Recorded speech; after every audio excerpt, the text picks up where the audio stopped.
Ya paling tidak dari bukti-bukti yang sudah diajukan oleh penuntut, menurut saya kami semua yakin bahwa itu secara langsung ada upaya untuk mencegah, mengetahui dan mengagalkan. Gitu. Jadi kurang bukti apa sebenarnya?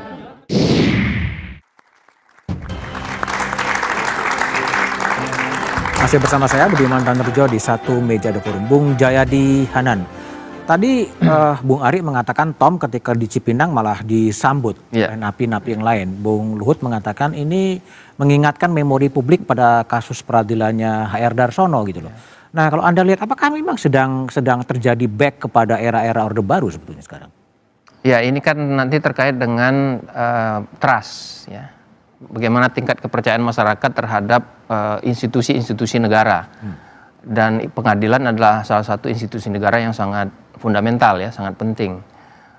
Dan salah satu cara agar institusi negara itu bisa berfungsi dengan baik kalau dia punya trust. Nah masalahnya adalah saat ini kan era media sosial, semua orang bisa mengikuti secara live apa-apa yang terjadi termasuk di pengadilan. Ada indikasi bahwa model-model trial atau peradilan yang ini contohnya Tom Lembong dan Hasto Kristianto itu kan dengan intensif diikuti oleh masyarakat ya. Bukti bahwa tadi masyarakat di warga binaan ya Bang ya, warga binaan di Cipinang itu ternyata tahu betul, kenal betul dengan Pak Tom Lembong, itu kan berarti mereka mengikuti dengan cukup seksama tuh.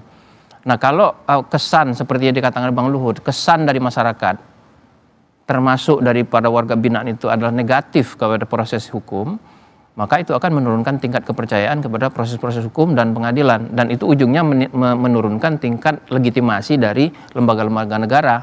Nah kalau itu yang terjadi akan sulit hukum untuk ditegakkan lebih dan itu akan mempengaruhi tingkat kepercayaan publik pada pemerintahan Prabowo. Ya, jadi tingkat kepercayaan kepada pemerintahan itu tidak hanya diukur dari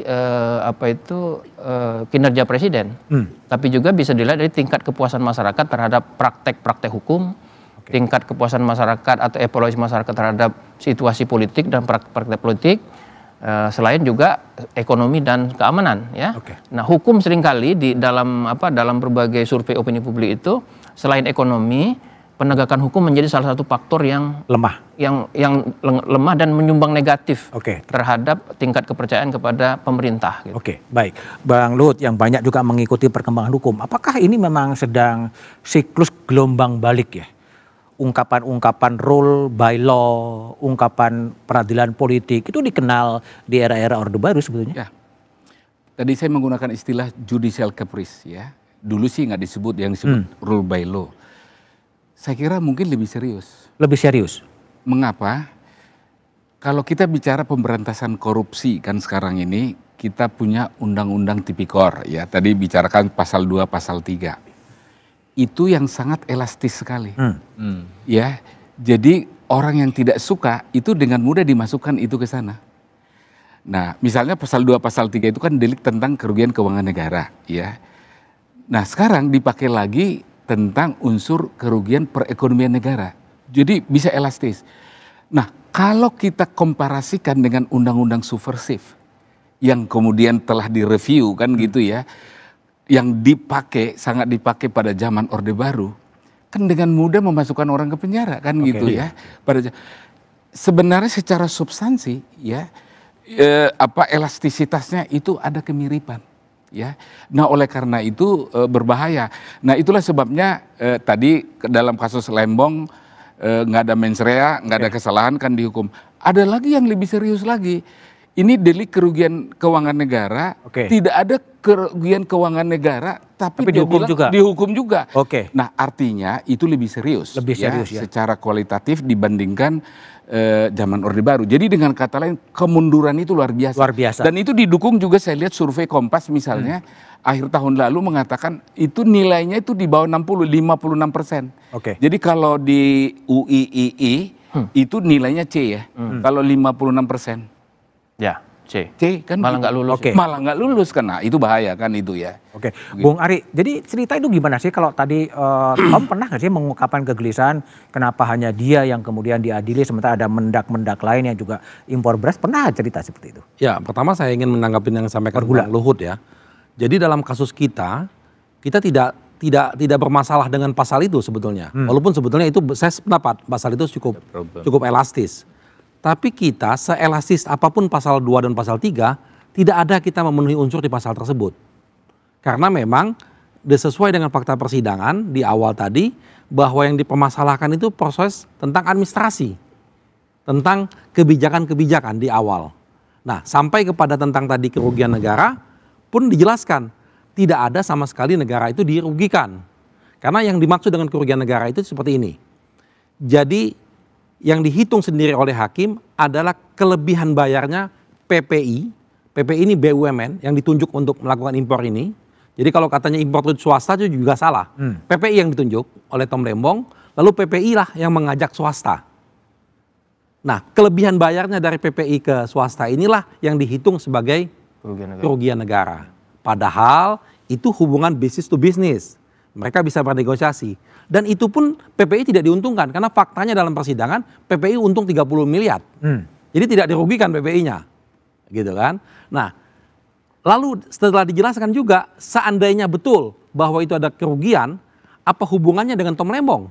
Tom Lembong tidak ada hubungannya dengan penetapan angka-angka tersebut.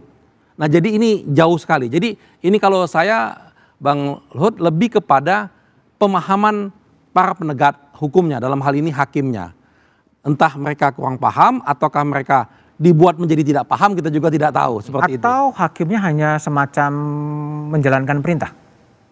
Nada-nadanya seperti itu. Jadi ada kesan begini dalam proses persidangan tuh kami buatkan daftar keganjilannya hakim dan kami bacakan itu.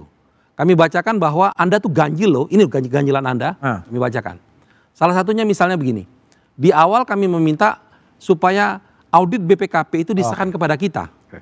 Itu kan hak kita, Bang. Ketika perkara dilimpahkan, semua berkas kan dikasih ke kita. Ini tidak ada audit BPKP dilimpahkan itu. Kami minta hakim memerintahkan. Lalu hakim terpaksa memerintahkan, tapi tidak ada limit waktunya. Akhirnya baru belakangan dikasihkan. Lalu banyak lagi keganjilan dalam persidangan itu. Hakim menunjukkan sikap seakan-akan dia mau menghukum Tom Lembong. Sikapnya di persidangan ini menghukum Tom Lembong. Padahal kita tahu KUHP kita, hakim tidak boleh menunjukkan sikapnya. Dia menghukum atau tidak menghukum. Ada kesan seakan-akan dia ingin menunjukkan bahwa dia ingin menghukum, lalu dia akan mendapat pujian dalam memberikan hukuman. Ada kesan seperti itu. Baik, Bung Febri, ini ada politik komando, ya, ada mungkin juga ekonomi komando gitu. Apakah sekarang juga sedang terjadi penegakan hukum yang terpimpin mana yang boleh diajukan, mana boleh yang dibebaskan gitu? Ini saya jawab secara tidak langsung menyambung yang tadi. Jadi ada satu isu besar, baik untuk kasus Pak Hasto ataupun kasus Tom Lembong, dan mungkin akan menjadi isu serius dalam penegakan hukum kita, yaitu isu kepastian hukum. Jadi kalau dalam sebuah negara itu tidak tercapai sebuah kepastian hukum, maka itu akan berpengaruh secara signifikan pada faktor-faktor non-hukum. Apakah investasi, ekonomi, dan lain-lain yang dijelaskan tadi sebelumnya. Dalam kasus Pak Hasto, ini peristiwanya, isu kepastian hukumnya ada dua. Peristiwanya sebenarnya terjadi tahun 2019, sekitar 4-5 tahun yang lalu. Dan pada tahun 2020 sudah ada 3 orang yang divonis bersalah. Isi dari putusan yang berkekuatan hukum tetap tersebut, informasi dan keputusannya jelas. Sumber dana semuanya berasal dari Harun Masiku. Artinya kalau ada perubahan dari putusan yang sudah berkekuatan hukum tetap sebelumnya, tangkap dulu Harun Masiku. Kalau ada fakta baru, ada pihak lain yang terlibat, mungkin kita bisa diskusi secara lebih substansial. Fakta-fakta itu kemudian berubah secara signifikan padahal buktinya sama di putusan yang baru dibacakan pada hari Jumat yang lalu. Dan itu pun hanya didasarkan pada satu alat bukti, hanya percakapan WA, bukan dengan Pak Hasto ya, tapi orang-orang di bawah Pak Hasto. Kalau kepastian hukum ini tidak ada dalam satu perkaranya putusannya bisa berbeda-beda, ini adalah persoalan yang serius. Yang kedua, kami membaca ada upaya untuk membuat pasal 21. Kalau tadi kan pasal 2 yang dibilang Bang Luhut, pasal 21 nih, pasal obstruction of justice, itu jadi seolah-olah elastis, bisa ditarik. Kenapa kami sebut begitu? Rumusan pasalnya jelas, peristiwanya di penyidikan, penuntutan, dan persidangan. Tapi kemudian salah satu perbuatan yang didakwa dan dituduhkan kepada Pak Hasto adalah peristiwa saat proses penyelidikan terjadi. Ini yang di persidangan kami berdebat agak panjang soal prinsip legalitas, hukum pidana harus ditafsirkan secara ketat, dan isu kepastian hukum. Jadi isu kepastian hukum itu dua hal, satu persoalan norma jangan sampai dibuat elastis, sehingga kalau elastis siapa yang berkuasa yang bisa menggunakan. Dan yang kedua, putusan-putusan itu harus pasti dan bisa diprediksi sesuai dengan aturan hukum. Jangan kemudian berubah-ubah di tengah jalan. Oke, baik. Lalu bagaimana persiapan Tom Lembong dan kuasa hukumnya untuk mengajukan banding? Kita bahas setelah jeda berikut ini.